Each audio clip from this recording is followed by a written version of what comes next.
आज का विषय है कक्षा 9 विषय रसायन विज्ञान। कल आपको बताया गया कि द्रव्य क्या है, द्रव्य के प्रकार क्या होते हैं और द्रव्य की अवस्थाएं, ठोस, द्रव, गैस, इन सब के बारे में बताया गया। उसी के आगे आज आपको बताया जा रहा है। उसमें पहली हेडिंग है क्वथन या क्वथन और क्वथनांक। क्वथन और क्वथनांक।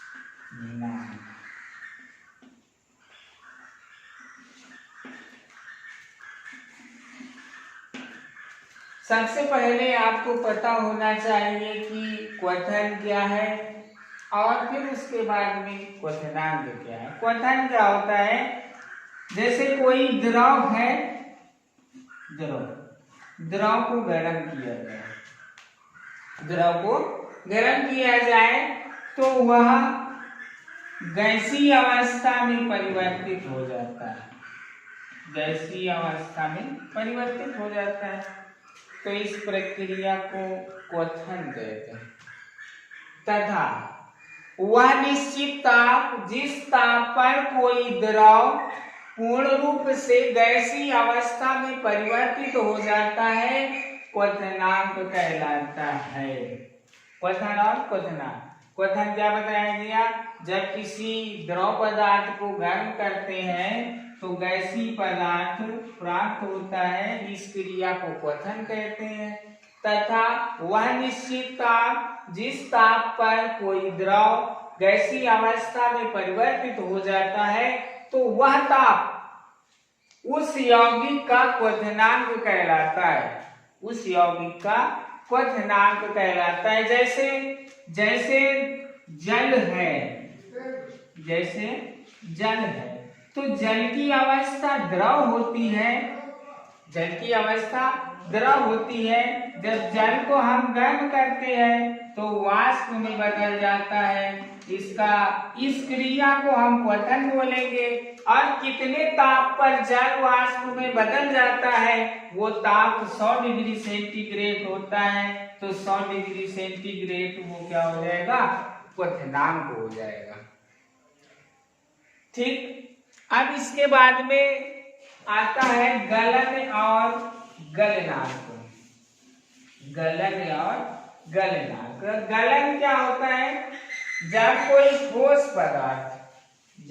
ठोस पदार्थ हो उसको गर्म किया जाए तो वो द्रव पदार्थ में बदल जाता है, इस क्रिया को गलन कहते हैं, इस क्रिया को गलन कहते हैं। और वह निश्चित ताप, जिस ताप पर कोई ठोस पूर्ण रूप से द्रव अवस्था में परिवर्तित हो जाता है तो वह ताप गलनांक कहलाता है।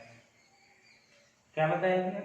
जब कोई ठोस पदार्थ है उसको गर्म किया गया तो वो द्रव अवस्था में परिवर्तित हो जाएगा, इस क्रिया को हम गलन कहेंगे। और वह निश्चित ताप, जिस ताप पर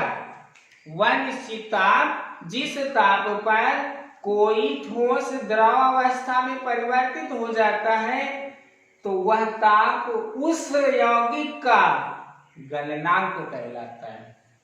जैसे बर्फ होती है, बर्फ की अवस्था ठोस होती है, बर्फ को गर्म करते हैं तो वो द्रव अवस्था में बदल जाता है, इस क्रिया को गलन कहते हैं। तथा वह ताप, जिस ताप पर बर्फ पूर्ण रूप से द्रव अवस्था में परिवर्तित हो जाती है तो उसको हम गलनांक कहते हैं। बात समझ में आ गई? गलन और गलनांक।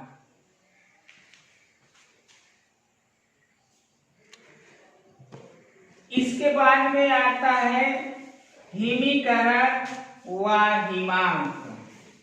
हिमीकरण व हिमांक। देखिए हिमीकरण क्या होता है? हिमीकरण व हिमांक।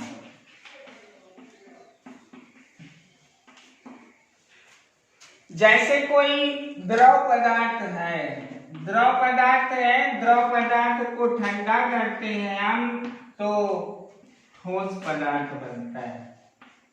जब किसी द्रव पदार्थ को ठंडा करते हैं तो वो ठोस पदार्थ में परिवर्तित हो जाता है। इस क्रिया को हिमीकरण कहते हैं, इस क्रिया को हिमीकरण कहते हैं। और वह ताप, जिस ताप पर कोई द्रव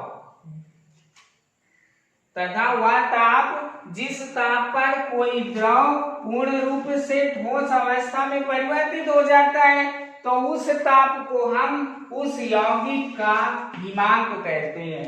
हिमीकरण और हिमांक समझ में आ गया कि कोई द्रव पदार्थ है उसे ठंडा करते हैं तो वो ठोस पदार्थ में परिवर्तित हो जाता है, इस क्रिया को हिमीकरण कहते हैं। तथा वह निश्चित ताप, जिस ताप पर कोई द्रव ठोस अवस्था में परिवर्तित हो जाए तो उस ताप को हम उस यौगिक का हिमांक कहते हैं। हिमांक भी समझ में आ गया आपको।